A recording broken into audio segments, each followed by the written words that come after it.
Maple Bob 23 here for the Maple Bob 23 channel, and today I'm going to review the third volume of the Marvel Superheroes Secret Wars Battleworld box set.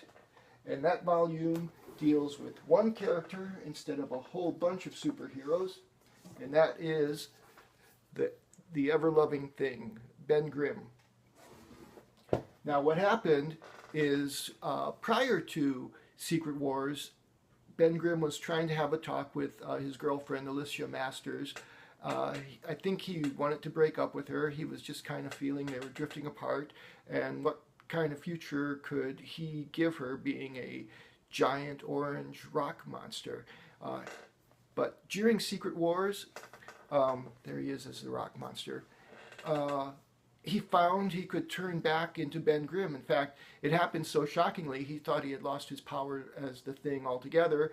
And when bad things were happening, he was wishing he felt useless, because even though ever since he was transformed into the Thing, the number one thing he's wanted is to be human again. When everybody's fighting around you and you don't have any powers, and you're used to having, being this big, powerful rock golem thing. Yeah, I could see how that would, you'd feel like you're coming up short. You feel like you're letting down your teammates.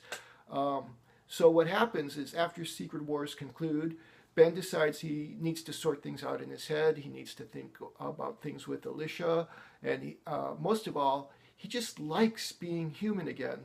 And so he starts out contemplating things. The book starts with exposition, so you know what's going on and why he's there.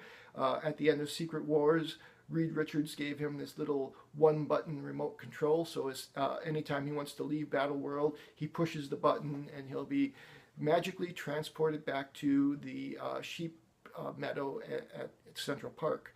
So while he's playing, while he's explaining this, he pulls it out and starts playing with it a little bit, and a kind of gnomish-like creature riding a dragon comes and snatches this device from him, and that's how the story starts. So he follows the trail of the dragon.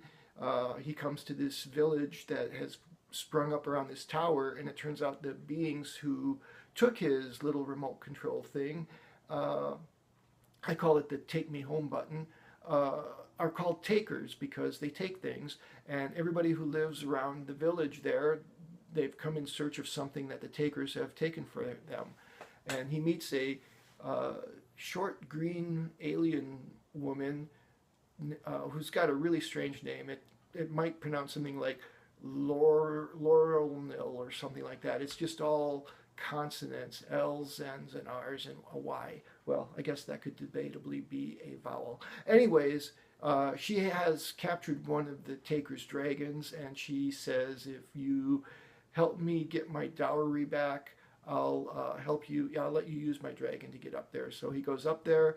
He changes into the Thing. They see him as a great hero, and the Takers see him as a great hero and somebody they don't want to mess with. So they promise to look for this Thing, and that's a subplot that runs throughout the entire 12 issues of the Thing, which, this book comprises 12 issues, 11 through 12 of the Thing comic book from the 1980s, as well as issue 274 and issue 277 of the Fantastic Four.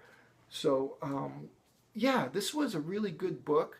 Like I said, it wasn't just superheroes fighting each other. It was like Ben Grimm kind of fighting himself, fighting his alter ego as the Thing.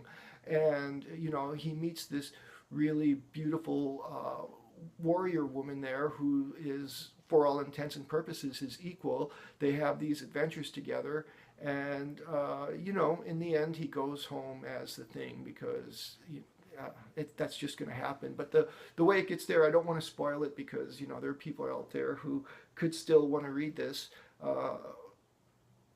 It's just a really, really good story. The first three issues are by a writer named John Byrne, who I knew back in the day. And then there are two other writers, and I could read the whole credits for the book, and that would probably be the most fair thing. But I didn't really know any of those people, and what made me excited was John Byrne's name, and so I'm just going to go with that. So yeah, this has been a really exciting purchase so far. It's been a treasure trove of I don't know. I've just like looked forward to coming home just about every night from work and reading a issue or two from one of these books. I've already started the fourth volume, which is Secret Wars 2, Volume 1, and that is starting out pretty good so far. I can't wait to do a video on that. So until next time, this is MapleBob23. Please give the video a like if you like it, and subscribe. Thanks. Bye.